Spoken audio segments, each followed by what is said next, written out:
Assalamualaikum warahmatullahi wabarakatuh. Perkenalkan, nama saya Fani Rawan Saleh dengan NIM 230402622014 dengan teman saya Muhammad Al-Hadi BS dengan NIM 2302046222019. Di sini kita akan mempresentasikan hasil dari kerja kelompok kami dari mata kuliah Matematika Komputer,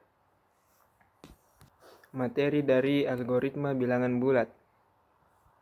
Baik, simaklah penjelasannya. Baik, di sini kita akan membahas 6 pembahasan. Pembahasan yang pertama adalah aritmatika modulo, yang kedua bilangan prima, yang ketiga kriptografi, yang keempat fungsi hash, yang kelima International Standard Book Number atau ISBN, yang keenam pembangkit bilangan acak semu. Baik, pembahasan pertama yaitu aritmetika modulo. Aritmetika modulo atau modular arithmetic memainkan peranan yang penting dalam komputasi integer, khususnya pada aplikasi kriptografi. Operator yang digunakan pada aritmetika modulo ini adalah mod. Operator mod memberikan sisa pembagian. Misalnya, 23 dibagi 5 memberikan hasil sama dengan 4, dan sisanya adalah 3. Sehingga yang kita tulis di sini adalah 23 mod 5 sama dengan 3. Modulo ada yang namanya inversi modulo. Di dalam aritmetika bilangan real, inversi atau inverse dari perkalian adalah pembagian. Misalnya, inversi dari 4 adalah 1/4, karena 4 kali 1/4 sama dengan 1. Di dalam aritmetika modulo, masalah menghitung inversi modulo lebih rumit. Jika A dan M relatif prima dan M lebih dari 1, maka kita dapat menemukan inversi dari A modulo M. Inversi dari A modulo M adalah bilangan bulat A sedemikian sehingga AA sama dengan 1 atau mod M.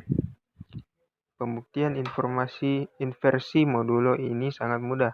Dari definisi bilangan bulat tentang relatif prima, dapat diketahui bahwa PBB pembagian bilangan bulat A, M sama dengan 1, dan menurut persamaan sifat pembagian pada bilangan bulat terdapat bilangan bulat P dan Q sedemikian sehingga PA tambah QM sama dengan 1, yang mengimplikasikan bahwa PA tambah QM 1 dalam kurung mod M karena QM sama dengan 0 atau mod M.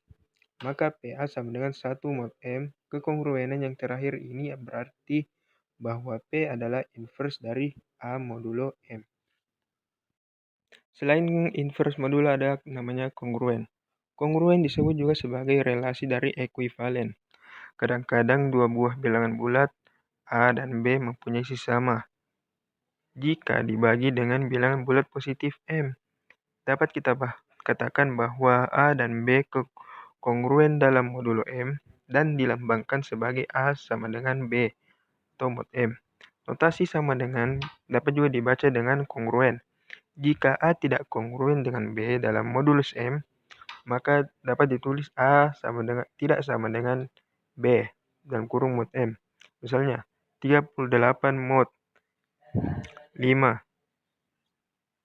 3, dan 13 mod 53. Maka 38, 13 dalam kurung mod 5. Oke, sekarang kekongruenan lanjar. Kekongruenan lanjar adalah kongruen yang berbentuk AX sama dengan B dalam kurung mod M. Dengan M adalah bilangan bulat positif. A dan B itu sembarang bilangan bulatnya, dan X adalah pengubah. Bentuk kongruen lanjar berarti menentukan nilai-nilai X yang memenuhi kekongruenan tersebut. Metode yang sederhana untuk mencari nilai-nilai X tersebut adalah dengan menggunakan persamaan. Menurut persamaan, AX sama dengan B dalam kurung mod M dapat ditulis dalam hubungan AX sama dengan B tambah KM yang dapat disusun menjadi B tambah KM AX sama dengan K adalah sembarang bilangan bulat. Baik, pembahasan yang kedua adalah bilangan prima. Bilangan prima adalah bilangan bulat yang hanya memiliki dua pembagi positif, yaitu 1 dan dirinya sendiri. Rumus untuk menentukan apakah suatu bilangan ini adalah bilangan prima ialah dengan memeriksa apakah bilangan tersebut memiliki faktor pembagi selain satu dan dirinya sendiri. Contoh, misalnya kita ingin menentukan apakah bilangan 7 merupakan bilangan prima atau tidak. Kita akan memeriksa semua bilangan positif yang lebih kecil dari 7. Kita melihat bahwa 7 hanya bisa dibagi oleh 1 dan 7 itu sendiri, sehingga 7 adalah bilangan prima. Baik, di sini saya akan melanjutkan materi yang sudah dibacakan oleh Saudara Habibi. Yang ketiga, kriptografi, aritmatika modulo, dan bilangan prima mempunyai banyak aplikasi dalam ilmu komputer. Salah satu aplikasi yang terpenting adalah kriptografi. Kriptografi adalah ilmu sekaligus seni untuk menjaga keamanan pesan. Keamanan pesan diperoleh dengan menyediakannya menjadi pesan yang tidak mempunyai makna. Zaman sekarang ini, kerahasiaan informasi menjadi salah satu yang penting. Informasi yang rahasia perlu disembunyikan agar tidak diketahui oleh orang yang tidak berhak. Pesan yang dirahasiakan dinamakan plaintext. Plaintext artinya teks yang jelas dapat dimengerti, sedangkan pesan hasil penyediaan disebut chip ciphertext. Ciphertext artinya teks tersandi. Pesan yang telah disandikan dapat dikembalikan lagi ke pesan aslinya hanya oleh orang yang berhak. Orang berhak adalah orang yang mengetahui metode penyediaan atau memiliki kunci penyediaan. Proses penyediaan plaintext menjadi chiptext disebut encryption, dan proses kembalinya ciphertext menjadi plaintextnya disebut deskripsi atau description. Notasi matematis. Jika ciphertext dilambangkan dengan C dan plaintext dilambangkan dengan P, maka fungsi ekskripsi E memetakan P ke C. PC sama dengan C. Pada proses kebalikannya, fungsi deskripsi D memetakan C ke P. DC sama dengan P. Dengan kata lain, D adalah fungsi inverse atau inverse dari E atau D sama dengan E1 kuadrat. Fungsi yang mempunyai inversi adalah fungsi yang berkoresponden satu ke satu. Sifat koresponden satu ke satu harus dijamin pada fungsi ekskripsi dan deskripsi, karena ciphertext harus dapat dikembalikan ke plaintext semula, karena proses ekskripsi kemudian menginversi pesan ke pesan asal. Maka kesamaan berikut harus benar. D sama dengan dalam kurung E, P sama dengan P. Fungsi hash. Data yang disimpan di dalam memori komputer perlu ditempatkan dalam suatu cara sedemikian hingga pencarian dapat dilakukan dengan cepat. Setiap data yang berupa record mempunyai flat kunci yang unik untuk membedakan suatu record dengan record lainnya. Fungsi hash function, digunakan untuk menempatkan suatu record yang mempunyai nilai kunci K. Fungsi hash yang paling umum terbentuk H dalam kurung K atau K mod M, yang dalam hal ini M adalah jumlah lokasi memori yang tersedia. Misalnya, memori terbentuk sel-sel yang diberikan indeks 0 sampai M1. Fungsi H di atas menempatkan record dengan kunci pada suatu lokasi memori yang beralamatkan HK. International Standard Book Number. Buku-buku yang diterbitkan oleh penerbit resmi selalu disertai dengan kode ISBN. Kode ISBN terdiri dari 10 karakter. Biasanya dikelompokkan dengan spasi atau garis. Misalnya 0, 3015, 4561, 9. ISBN terdiri atas 4 bagian kode. Kode yang mengidentifikasikan bahasa, kode penerbit, kode yang diberikan secara unik kepada buku tersebut, dan sebuah karakter uji. Dapat berupa angka atau huruf X untuk merepresentasikan angka 10. Karakter uji digunakan untuk memvalidasi ISBN, tepatnya untuk mendeteksi kesalahan pada karakter ISBN atau kesalahan karena perpindahan angka-angkanya. Karakter uji dipilih sedemikian sehingga 10 sigma 9 sama dengan 0 dalam kurung mod 11.